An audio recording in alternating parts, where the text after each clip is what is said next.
नमस्कार. मी राहुल कुलकर्णी. इयत्ता 10वीच्या विद्यार्थ्यातलं हे गँग वॉर असं म्हणतात. काय शब्द वापरला मी? इयत्ता 10वीच्या विद्यार्थ्यातलं गँग वॉर. आणि एका विद्यार्थ्यानं दुसऱ्या विद्यार्थ्याच्या गळ्यावरती चाकूनं हल्ला केला. आज सकाळी 9:15च्या दरम्यान झालेली घटना आहे. आणि दुर्दैवाने त्या विद्यार्थ्याचा मृत्यू झाला. सो याचे 2च अर्थ होतात. एक तर आपण अमेरिकन व्यवस्थेसारखं अत्यंत चुकीच्या समाज व्यवस्थेकडे निघालो आहोत. शाळकरी मुलं गोळीबार करतायत. शाळकरी मुलं कुणाचा तरी जीव घेतायत.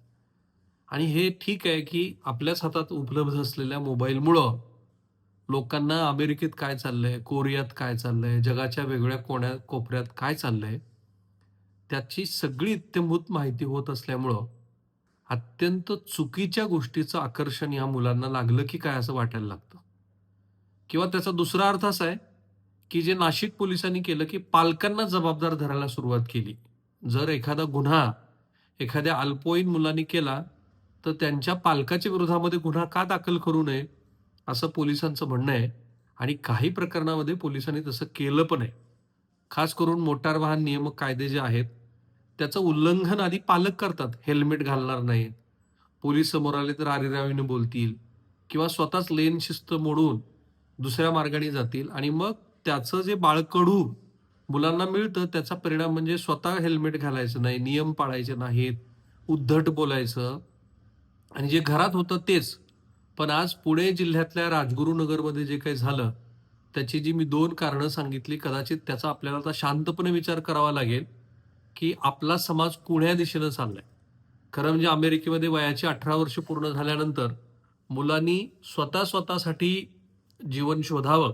जसं आता मी टिपेश्वरच्या जंगलामध्ये होतो, तर मला त्यांनी सांगितलं, की वाघीण फार तर 2-2.5 वर्ष आपल्या मुलांचा सांभाळ करते आणि नंतर त्यांना सांगते, की तुम्ही तुमचं कार्यक्षेत्र बनवा. तसं अमेरिकन व्यवस्थेमध्ये मुलांनी स्वयंपूर्ण व्हावं ह्यासाठी वयाच्या 18 वर्षानंतर मुलांना वेगळ्या मार्गाने पाठवणं हा भाग वेगळा. पण अमेरिकेमध्ये जसं सर्रास शाळकरी मुलं, सर्रास हा शब्द मी त्यांच्याबद्दल वापरतोय ज्यांनी गोळीबार केला. ती शाळकरी मुलं गोळीबार करतात आणि त्यातनं कित्येकांचे जीव घेतात. तसं हे सगळं प्रकरण आहे. आणि म्हणून एकदा हे प्रकरण आपण समजून घेऊ. राजगुरुनगर, पुणे जिल्ह्यात एक धक्कादायक घटना घडली.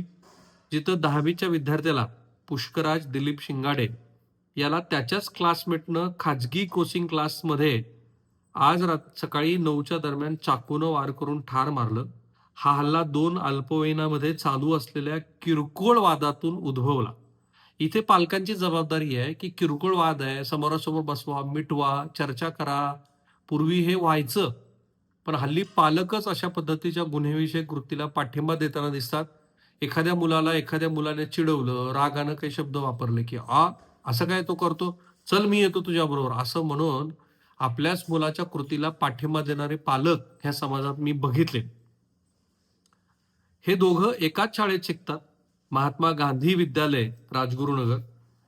आरोपीनं पुष्कराजच्या मानेवर, पोटावर आणि डोक्यात चाकूनं हल्ला केला. कॅन यू इमॅजिन की 10वीचा विद्यार्थी आहे. फार तर 15-16 वर्षाचा असेल.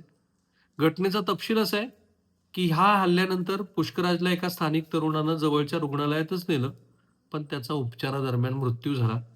आरोपी अल्पवयीन आणि मग त्याचा एक साथीदार आहे.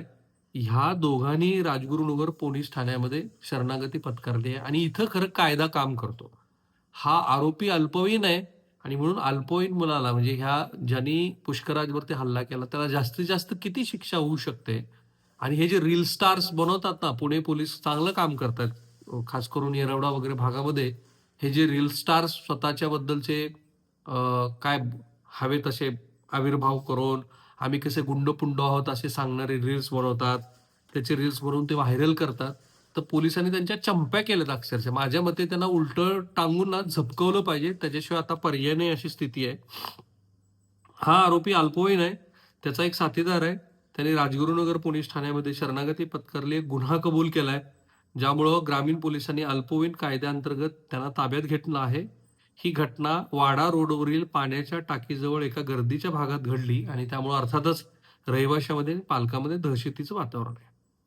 खेड पोलीस स्टेशनचे निरीक्षक सुभाष चव्हाण यांनी तपशिलाची पुष्टी केली आहे. ते असं म्हणाले, की हे किरकोळ भांडण होतं. ते भांडण नंतर हिंसक झालं. पण नंतर पोलीस अधिकाऱ्यांनी घटनास्थळांना सुरक्षित केलं आहे. पूर्वीचा जो काही त्या दोघातला वाद होता त्याचा तपास करतायत.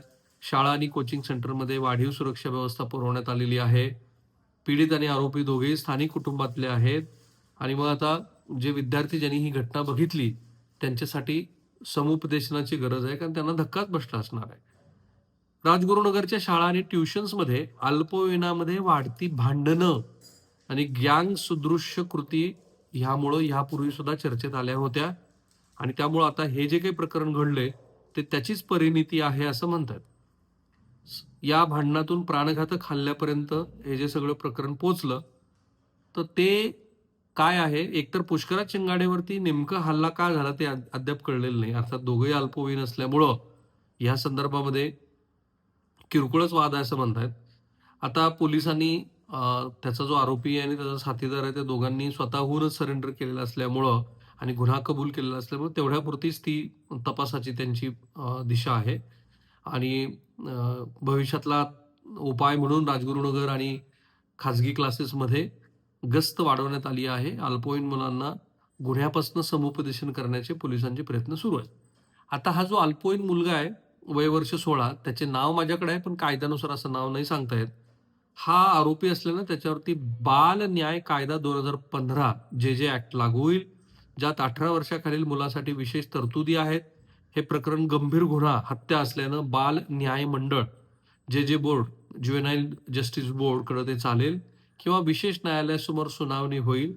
जिथे शिक्षा जेल टर्म नाहीये, तर हा जो 16 वर्षाचा पोरगा आहे त्याला सुधारगृहामधली राहणी, समुपदेशन आणि पुनर्वसनावर आधारित आहे. इथे कायदा बदलण्याची गरज आहे. 16 वर्षाचा मुलगा जो चाकू घेऊन येऊ शकतो, त्याला तो आपल्या मित्राचा जीव घ्यायचा आहे किंवा आपल्या सहपाठीचा जीव घ्यायचा आहे, इतकं स्पष्ट आहे. त्यामुळं या गुन्ह्यामध्ये केंद्रीय पातळीवरती पण विचार सुरू आहे, की अल्पवयीन मुलाची व्याख्याच डिफाईन करायची. काय होऊ शकतं ह्या अल्पवयीन मुलाला? ज्युव्हेनाईल बोर्ड वैयक्तिक परिस्थिती बघेल, पार्श्वभूमीवर बघेल, त्याची सुधारण्याची शक्यता तपासेल आणि 16 ते 18 वर्ष वयोगटातील गंभीर गुन्ह्यासाठी प्रौढ न्यायालयात खटला चालवण्याची शिफारस होऊ शकते, ज्यात जन्मठेप किंवा इतर कठोर शिक्षा होऊ शकते. अद्याप तपास सुरुवातीचा असल्यानं नेमकी शिक्षा काय होईल ते सांगता येत नाही. पण कायद्याचे निकष असे आहेत, की बाल न्याय कायद्यात सुधार आणि पुनर्स्थापनेवरती म्हणजे त्याचं त्यांनी पुन्हा असा गुन्हा करू नये, ह्या दृष्टीनं त्याच्यावरती प्रयत्न केले जातील, ज्यात 3 वर्षापर्यंत सुधारगृह राहणी किंवा प्रोबिशन शक्य आहे. पण हत्येसारख्या प्रकरणामध्ये कठोर निर्णयाची सुद्धा शक्यता आहे. पोलिसांनी प्राथमिक चौकशी केलेली आहे आणि त्याला ज्युव्हेनाईल बोर्डासमोर हजर केलेलं आहे, असं आहे. आणि मी म्हणालो तसं हे अमेरिकन पद्धतीच्या एकतर आपली लोकसंख्या अधिक आहे, पुन्हा पालकांचं सुद्धा जीवनमान इतकं कठीण झालं आहे, की रोजच्या आयुष्यामध्ये त्यांना मुलांकडे वेळ देताना किती ओढाताण सहन करावं लागते हे आपण समजून घेऊ शकतो. पण मग तोच पर्याय आहे, की जो तुम्ही मला सांगायचं. एक जे नाशिक पोलिसांनी केलं, की पालकांना जबाबदार धरलं, तसं धरावं का? आणि आपली वाटचाल ही अमेरिकन पद्धतीच्या समाज व्यवस्थेकडे सुरू आहे का? तुम्हाला काय वाटतं ते जरूर कळवा. थांबूया.